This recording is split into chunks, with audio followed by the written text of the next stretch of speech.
The United States has once again reiterated its warning that Russia could invade Ukraine at any moment. This as talks on the highest levels between the West and Russia continue in a bid to defuse the situation, which in recent days have heightened dramatically. In the latest, Ukraine has called for a meeting with Russia and other signatories to the Vienna Document within 48 hours. Ukraine's foreign minister, Dmytro Kuleba, said Russia had ignored formal requests to explain the buildup of troops, and the next step was meeting face-to-face to get transparency about Russia's plans. On Sunday, U.S. President Joe Biden briefed Ukrainian President Volodymyr Zelensky in an hour-long call about the conversation that he had with Russia's Putin. That call between Biden and Putin did not achieve any breakthrough.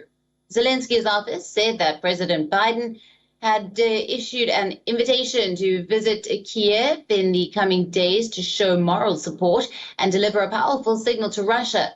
But Washington made no mention of this invitation in its readout of the call. U.S. National Security Advisor Jake Sullivan issued a rather grim assessment, warning that an invasion could begin any day now and would likely start with a significant barrage of missiles and bomb attacks. Meanwhile, German Chancellor Olaf Scholz has arrived in Kiev in the latest bid by European leaders to defuse tensions. He will also visit Moscow tomorrow. Scholz and Ukrainian President Volodymyr Zelensky are expected to talk about how Germany could help stabilize Ukraine's economy after fears of an imminent war took a toll on its currency.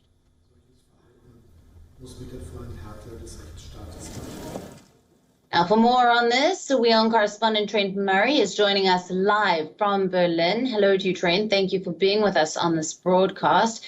Now, on the eve of his departure, the German Chancellor has warned Russia of tough sanctions in case it invades Ukraine.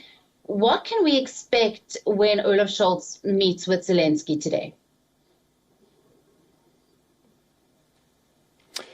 Well, it is a very big 48 hours for Chancellor Olaf Scholz, if you will, kicking off this shuttle diplomacy, trying to diffuse tensions in the regions. In his words, this is all about trying to prevent a war in Europe. And so he will make his first stop in Kiev today for those direct talks with the Ukrainian government to more or less try and get a read of the situation from the Ukrainian side. But of course, he does fly in at a time when tensions continue to ratchet up. As you say, more and more warnings being issued by European capitals and Washington that an attack could take place really at any moment now, given that troop build-up by Vladimir Putin.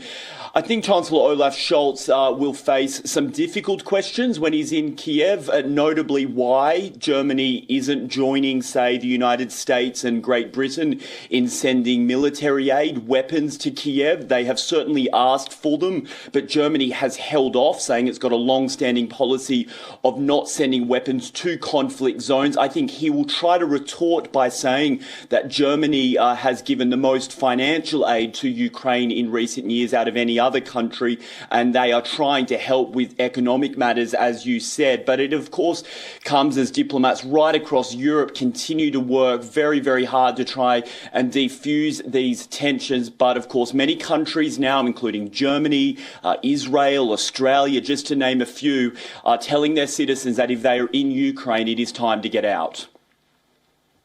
Right. Trent, next he'll be meeting with President Putin in Moscow. Now, the visit follows France's President Emmanuel Macron's meet with Putin. Can we expect some kind of breakthrough here with Olaf Scholz?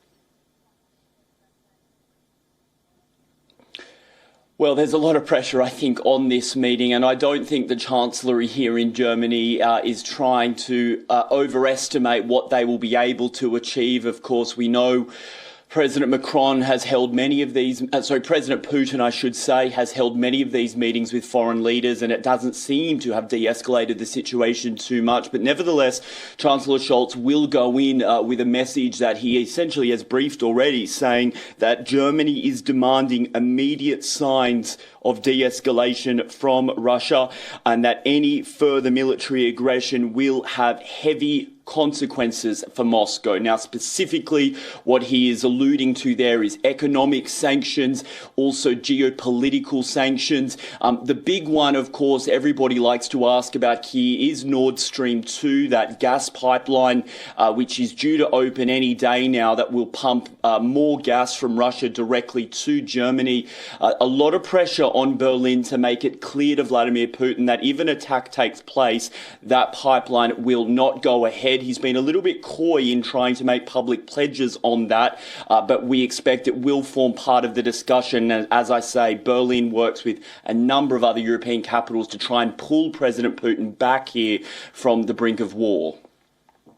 Right. Thank you very much for bringing us all the latest details coming from Berlin there.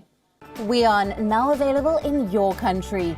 Download the app now. Get all the news on the move.